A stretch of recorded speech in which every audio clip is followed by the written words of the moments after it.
Hi guys, நம்ம வந்து இன்றைக்கி என்ன பார்க்க போகிறோம்னா ஜாவாஸ்கிரிப்ட் பற்றி பார்க்க போகிறோம். ஸோ நம்ம ஆல்ரெடி HTML CSS இது எல்லாமே வந்து பார்த்திங்கன்னா நம்மளோட சேனலில் அவைலபிளாக இருக்குது. ஸோ அப்டேட்டும் பண்ணியிருக்கோம். இப்போ வந்து பார்த்திங்கன்னா நம்ம ஜாவாஸ்கிரிப்டை பற்றி பார்க்க போகிறோம். ஸோ ஜாவாஸ்கிரிப்ட் வந்து பார்த்திங்கன்னா நம்ம எதுக்கு யூஸ் பண்ணுறோம் அப்படின்னா ஒரு ஃபேம் வேலிடேஷனுக்கு இந்த மாதிரி வந்து நிறைய இடத்துல யூஸ் பண்ணுறோம். இது வந்து பார்த்திங்கன்னா ஒரு ஃப்ரண்ட் எண்டில் ஒரு மெயின் ரோல் வந்து பே பண்ணுது.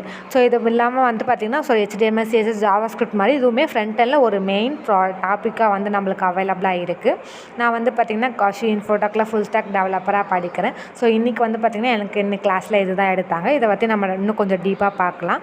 ஜாவாஸ்கிரிப்ட் வந்து பார்த்தோன்னா நம்ம எதுக்கு யூஸ் பண்ணுறோம் அப்படின்னா டெவலப்பர் சைடில் வந்து பார்த்திங்கன்னா ஒரு ஃபார்ம் வேலிடேஷன்ஸு ஸோ அதுக்கான இன்டர் பார்ட்லலாம் அது எப்படி ஒர்க் பண்ணுது அப்படின்றத பற்றி தான் நம்ம ஜாவாஸ்கிரிப்டில் வந்து மெயினாக வந்து பார்ப்போம். இதில் வந்து பார்த்திங்கன்னா மெனி எலமெண்ட்ஸ் வந்து அவைலபிளாக இருக்குது. ஸோ இதில் ஒரு மோஸ்ட் மெயின் மெத்தட் வந்து பார்த்திங்கன்னா இந்த கெட் எலமெண்ட் பை ஐடி.